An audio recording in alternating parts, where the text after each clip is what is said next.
जादूगरी सिंह।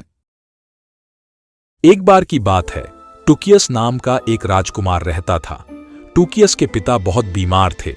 एक दिन उसने अपने बेटे को अपने बिस्तर के पास बुलाया और कहा, बेटे, मैं हर दिन कमजोर होता जा रहा हूं, इसलिए मुझे लगता है कि अब समय आ गया है कि मैं तुम्हें यह दे दूं।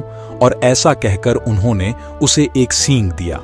टुकियस ने अपने पिता से पूछा, पिताजी, यह तो साधारण सींग है, मैं इसका क्या करूंगा? उसके पिता ने समझाया, बेटे, यह कोई साधारण सींग नहीं है।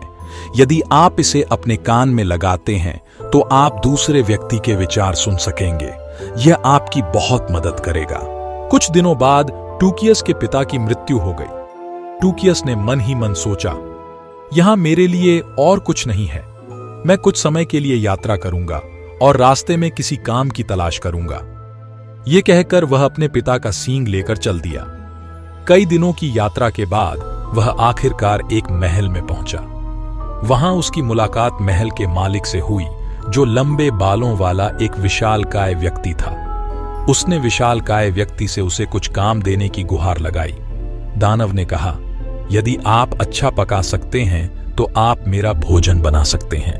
उसने विशालकाय व्यक्ति को बहुत स्वादिष्ट डिनर बनाकर प्रभावित किया और इसलिए उसे काम पर रखा लिया गया। एक दिन जब टुकियस महल के चारों ओर घूम रहा था, उसने तहखाने में अपना रास्ता खोज लिया।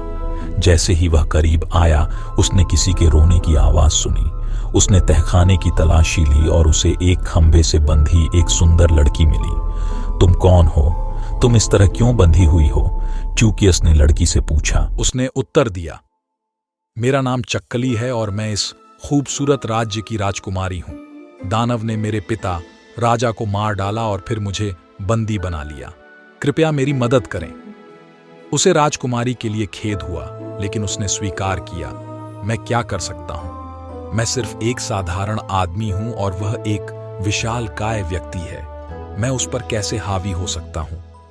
टुकियस बहुत दुखी था, क्योंकि उसे राजकुमारी की मदद करने का कोई रास्ता नहीं मिल रहा था।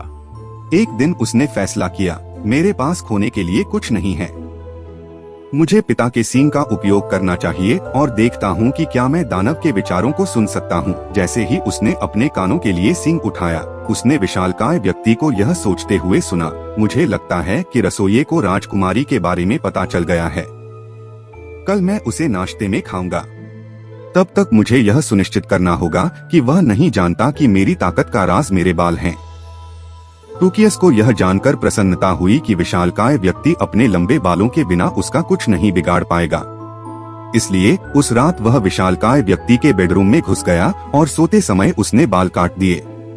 अगली सुबह जब विशालकाय व्यक्ति जागा तो उसे बहुत कमजोरी महसूस हुई और जल्द ही उसे एहसास हुआ कि उसकी शक्ति चली गई है।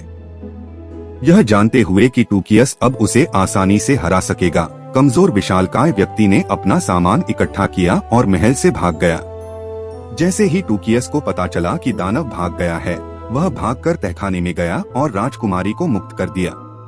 अंत में विशालकाय व्यक्ति का अभिशाप हटा लिया गया और वो जगह एक शानदार महल में बदल गई। जल्द ही टुकियस ने राजकुमारी से विवाह किया और उस राज्य का राजा बन गया और वो लोग खुशी खुशी अपना जीवन व्यतीत करने लगते हैं।